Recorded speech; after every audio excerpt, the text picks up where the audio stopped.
those plans and work with our clients to consult with them on an ongoing basis. And we've been doing that for 15 years. So you can imagine we've learned so much about business owners, about their mindset, what works and what doesn't. And as a business owner, there are so many pain points as a business owner versus, say, dealing with a marketing manager from McDonald's. We don't deal with that. We deal with business owners and their team. So that's why, I guess that's what we do as a focus. So if I think about things from a marketing perspective, for me, marketing is every touch point in your business. So it's how you're dressed, to what the factory looks like, to what your brochures look like, to what your website looks like. All of those things for me, how you answer the phone, all of those things are a touch point in your business and create, I guess, a meaning for people, and they start to create a perception around what is it that this business does and how can they actually help me. So for me, that's my definition of marketing.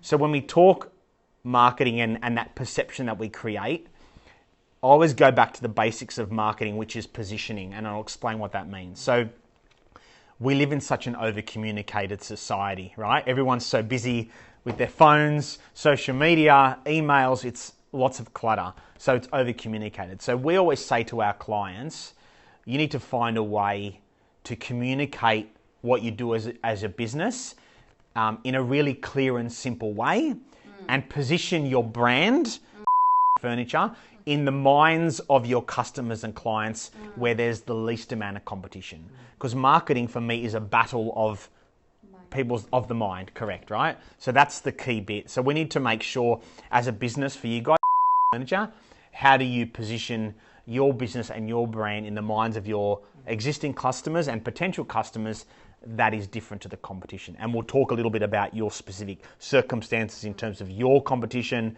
and what your positioning looks like. So based on that, maybe tell me a little bit, like a summary of what you do as a business. Okay. We are wholesaling the furniture, distributing the furniture to all over Australia through our retailers. And we have online retailers, very big online retailers, and we also have brick and mortar retailers. Back then, if we are talking about in the beginning of the business, at that time, brick and mortar is very strong. Very strong. And since 10 years ago, the shifting in the industry is toward like from brick and mortar, and then online is starting and getting stronger and stronger, and now is very, very strong. So what's the percentage breakdown for you now with online retailers versus bricks and mortar as a percentage? Roughly. It's shifting maybe in the beginning 80-20 and now become 5% the other way around. So 80% to online retailers. Wow. Okay, that's a big shift, isn't it? Shifting, yeah. In the beginning, 80 brick mortar and 20 online, so like we are talking about 15 years ago. And since 10, start from 20 to 80, and then growing, becoming 80. Incredible. Versus 20. Incredible. So, and is there a particular type of furniture style, quality? Tell me a bit about that. We basically cater kind of like a modern temporary as well as a classical design. If you look at the competition, why would your potential clients or your clients choose your product over the competition? Is there a reason, something that stands out? I think it just boils down to affordability. If you look in the market, a lot of solid timber is not as affordable as ours. Okay. We also have very strict quality control, so we oversee, and all of the designs are quite different. Like there are similarities, but there's also very big differences in our style of furniture. So if you could sum up your difference in terms of your style or your brand, how would it be different to those? Could you sum it up? Or hard to do that? It's quite hard. It's very nuanced. Yeah. What do you think, Christine? Itself, it's quite hard, but we can see one of the key is affordability for that timber is something that maybe that's the strongest point in terms of product. But in terms of other variable is like the stock availability, we also known as very, very strong too. Okay. So the consistency of the stock availability also is a very, very good key point. And then, so if we look at, so established 2002, so if I look at ways to, and you said it's difficult to find that positioning and point of difference, right? So when we talk about how to do that with our clients, we talk about a few different ways. So one, is your point of difference based on who your audience could be, right? So that's one way. Could it be based on the location in terms of where you provide your offering? Could it be on the specific product that you actually sell? And the other thing we talk about is, can you create a bit of a leadership position in your field? So you've been going since 2002. So that already, going for 21, 22 years, that already shows by default that there's leadership in your offering, right? So have your competitors been going for a similar amount of time? Yeah, roughly. Yeah? What do you? They have been? Yeah, okay. All right. So then there's 4 key ways to differentiate. So again, it's that experience. Is what's unique about our specific product, where we provide that product, or who we actually provide it to.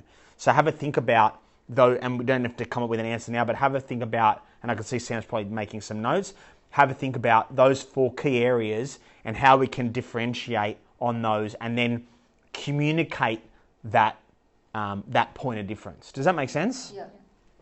So when we talk about positioning, one of the key ways from a small business owner perspective is you don't, as a small business, you don't have $1 million marketing budgets, right? Yeah. So, and we understand that, we deal with business owners every day. So what you want to make sure is that any opportunity that you get to tell people what you do and why you're different, you want to take that opportunity. So what we say, and we discuss it in our book, is that we get you to create what we call a positioning statement, which you can then use across all of your marketing touchpoints. So notice on the brochure here, you say proud partners of Australia's largest online furniture retailers. So I really like that. And so I love that message, and you say we don't always use it consistently. So you guys need to have a think about what message will resonate with all of your customers, right? I already have one. Tell me. Crafting tomorrow's interiors today. Okay. So then you need to think about, does that message resonate with all of your... Oh, sorry. It was crafting tomorrow's interiors together. Okay. So it's almost like tailoring or custom making the furniture for them. That's kind of what that sounds like. Is that what you're trying to do though? It's more like we'll build a partnership. Yeah. And just we'll help you build your clients. Sure. So I think the message has got to be like very obvious and tangible. People, as human beings, I was saying before, we live in such an over-communicated society. So we've got to like read something really quickly and we've got to understand it straight away. If we have to decipher a long message or a clever message and it's too hard for us, we move on, right? So imagine someone's coming to your website. This is the best example we give. And on your website, on your main banner, there's a positioning statement or a message. As soon as they read it, you want them to understand straight away what you do.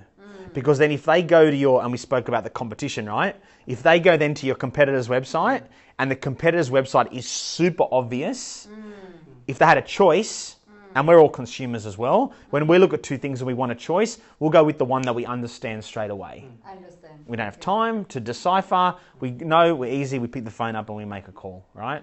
So you've got to have that. You've got to make sure that you've got that key message and statement that's super bloody obvious for people so that they understand it. Does that make sense? Yes.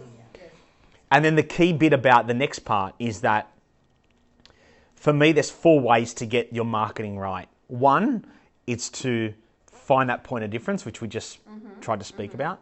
The second bit is the consistency. So consistency in using that message over and over and over and over again. People, you might think it's boring to say the same message all the time, but it's the only way to cut through. If you do a different message all the time, then people go, oh, well, I can't remember what these guys do again. Whereas, so for example, on a social media post, and I'm just giving that as an example. So you might say, oh, it's our new, I don't know, what's a description of a our new Holland dining chair, right? Set of 2, etc. And then the last bit of the content of the social media could say whatever that positioning statement is. So that on every social media post, that positioning statement always appears. So that when people see it once, twice, 3 times, 4 times, they see it on your website, they see it on your brochure, they see it on your catalogue, all the time, people start to go, oh yeah, I've seen those guys. I know what they do because I see that message over and over and it's repetitive. So you took the words out of my mouth before. Marketing is a battle of the mind. So if we're being really consistent in that message over and over again, then it's harder for people to forget us. Then the third key point is consistency in that same message, but consistency in terms of the frequency. So be doing it as regular as possible. So whether it's, and there are so many ways to market, right? But don't do the social and the emails before you do the positioning. You've got to get that positioning right first, okay? So when you're doing the regular stuff, do it as frequent as possible. I always say this to our clients. Your customer or your potential customer might not need you today, tomorrow, or next week. But when the time comes, when they need to think about whatever is that offer is, they're going to think of you. And you're at least in the conversation for them to consider you, for them to at least inquire, pick the phone up and speak to you, right? So we just want to be considered. Always laugh when big businesses, the first thing they stop when it's economy is their marketing. It's the one thing in your business that allows you to communicate why you're different and to stay top of mind. Why stop that? And these days, there's so many things that you can do for free in marketing, right? It just takes time and effort and persistence, right? Like anything in life, just got to be consistent on it. So having that frequency, that regular frequency is key. And then the fourth key bit is based on that frequency, do it more than your competitors. Because we spoke about marketing as a battle of the mind. So we want to be able to do it more than the competitors. So have a look, get on social, have a look, subscribe to their newsletters, see what they're doing, see how frequent they're doing it. It's just about that activity and that momentum. Because right now, the way that people find us is through furniture. That's the number one we're positioned. But I really want us to rank higher in furniture wholesaler, furniture supplier, B2B. Absolutely, yeah. Yes. And how are those rankings? They're pretty good. Yep. We've seen a bit of a slowdown. So I think we have 4 in the top 20. Okay. Yes. And are you doing regular activity for that to improve? Yep. Yeah, so I do monitor the website daily, change a few keywords, and then I started doing a blog as well. Yep. I do Google business updates because I've read that that's healthy. Sure.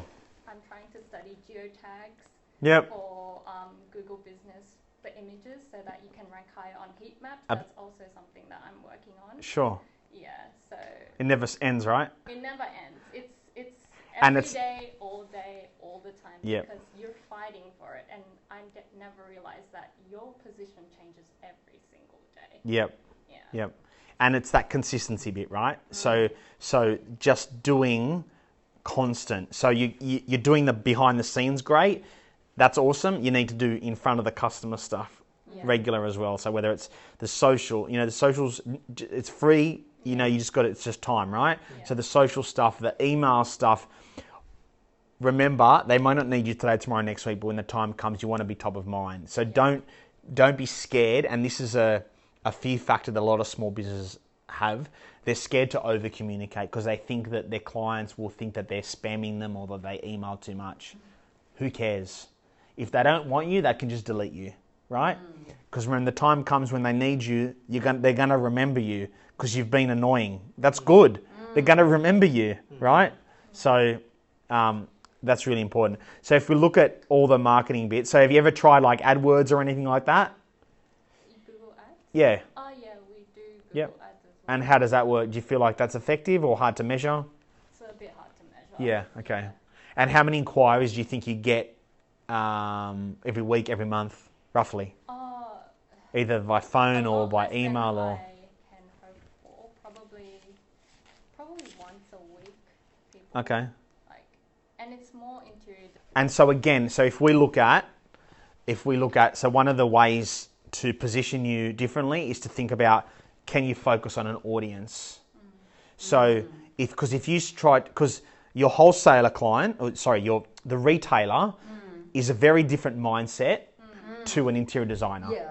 Very different. Very different. They're looking for something their mindset is different because the interior designer is looking on behalf of their client. Yes. The retailer just wants to sell product, Something that right? Yeah. So that communication needs to be different. it needs to be different. But what we often see is businesses try to go for everyone. So they try to go for the interior designer, they try to go for the hotel, they try to go for the retailer, and then when I go there, if I'm a retailer and I see some of the message looks like that it's tailored towards an interior designer, I'm going to go, I think they don't look after me. Okay. Whereas if I go to the website and it says something like that and I'm a retailer, it's a needs match for me. I go, that's me. I'm a large retailer. They can give me furniture. I'm going to call them. So it's very... the old school term about target audience, like that's such an old school term, but it still is so true because you've got to be, the key message, the positioning statement needs to be tailored to that audience. The economy bit, right? So people always talk about that, but I can hear that you don't use that as an excuse. You say, we don't care what's out there. Yes. We're going to keep going. And that's the best attitude to have. Yes. I always use this example. So there was a guy, he went into a barber shop, right? We'll call the barber Sam, right? So barber Sam was cutting Michael's hair. And barber Sam started to whinge to Michael and he said, the barber shop's quiet, we're not making profit and all that stuff. And Michael, the customer, said to Sam, do you mind me if I ask you a couple of questions while you're cutting my hair? He said, yeah, sure. And he says to Sam, so Sam, tell me, when was the last time you increased your prices in the barber? He says, I haven't for a while. He goes, when was the last time you offered to sell me some hair wax? He said, I haven't for a while. He goes, when was the last time you offered to give me like a close shave? He goes, I haven't. I said, okay. And he says, and they finished the haircut and Michael went over to the front door and Sam goes, where are you going? Like you haven't paid for the haircut yet. And he said to Sam, come over here. And he pointed to across the road. And he said to Sam, tell me what you see. And there was a pub with a car park. And Sam says, well, I can see, a pub and a car park. He goes, okay, I know you can see that, but what are all those cars doing? And he said, well, they're inside like the pub. And Mike goes, exactly, they're inside the pub eating and drinking. They're all probably spending $40 a head on a drink and some food and maybe even more. And he goes, and tell me what cars you see. And he says, new cars, old cars. And he said, that's right. People have had to spend their money to buy cars. He goes, so don't tell me that you can't increase your prices. Don't tell me that you can't offer to sell me hair wax. Don't tell me that you can't offer to close shave. So it's that mindset thing that, like, don't think minimal. Think that regardless of the economy, we can still just keep pushing ahead. And I can hear that, that's what you want to do. And that's probably why we're here today, because you want to just keep pushing the business forward. It's like the example I gave you before about big businesses, they stop marketing. Now's the time to keep going.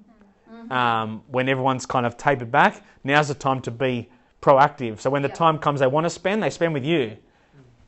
Isn't that right? Yeah. Because people still spend money now. So it's about whether they're going to choose who they see. If they can't see you and you're not communicating, they can never choose you. Yeah.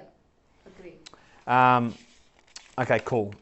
Yeah. So back to the key elements of that positioning. You've got to have consistency across. So let's do a little look at what you've got. So I'm trying to pick that one up. So if I look at, I know you I think you said before that sometimes you use it, sometimes you don't, right? And that's okay. We've got to get that consistency. So then on a brochure like this, and then you've got here, discover the art of comfort.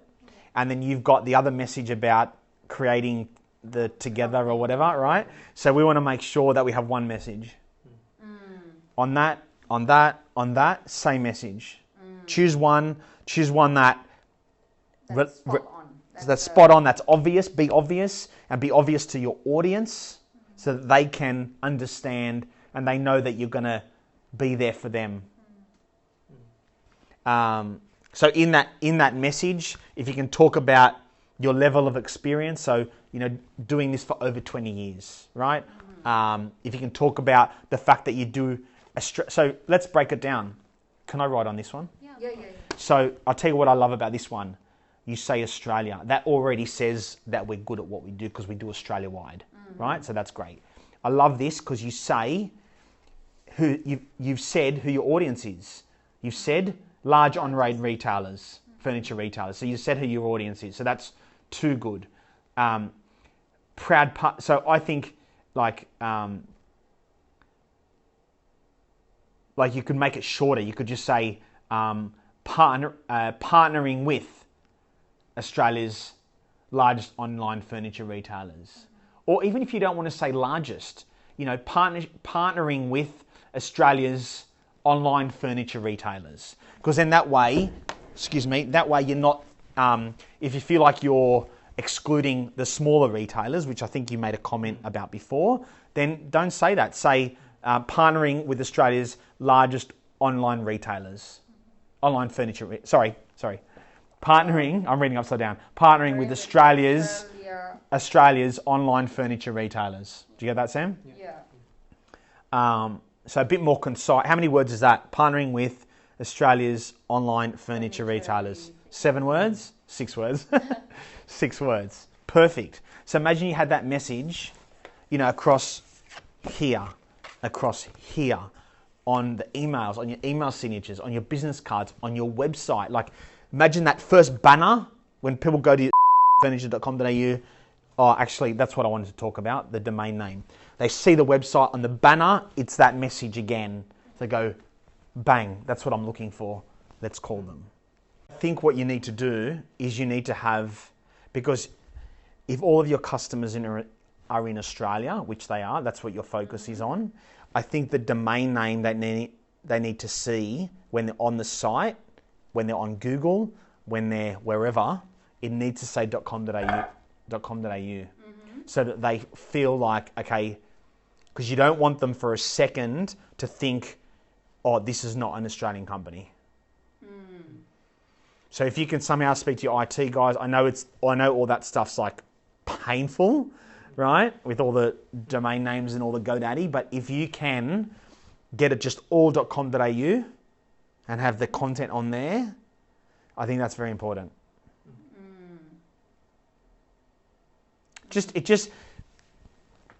In Australia, people resonate with the .com.au.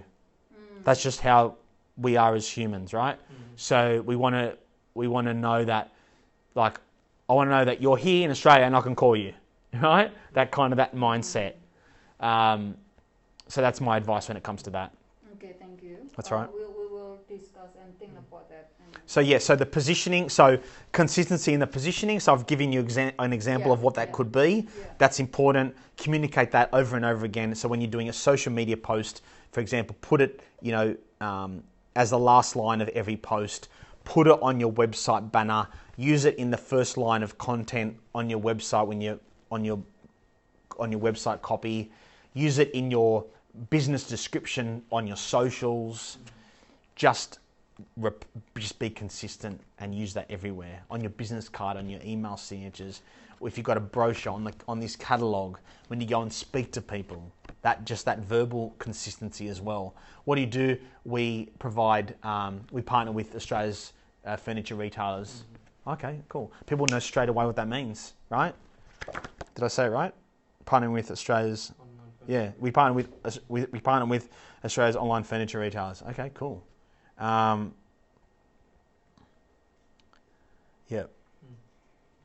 And you picture it like, I always picture it like this, and Alyssa's a designer, she can relate to this, but imagine like furniture, and then underneath it or near it, it says furniture, partnering with Australia's online furniture retailers.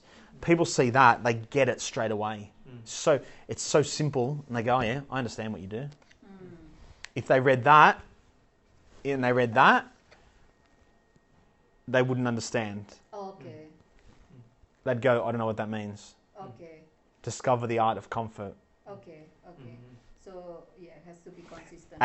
And sometimes when we talk about this stuff, like, I like to give advice, right? So don't take it like of offense or that it's not perfect. Yeah. I'm here to help you guys and give you advice. So and I know you just asked me for that as well. So yeah, I like to be honest with you. So yeah. There are my thoughts. And the website, I had a look at the website. Like, it's a pretty clean website. It's a nice website. It shows things, shows the catalog, all the names of the catalog, the sections, or the designs, I should say. So that's it's really clean. So I don't think the website needs a redesign or anything. I think that's nice and clean. So I'm assuming you did that. Great job. Yeah.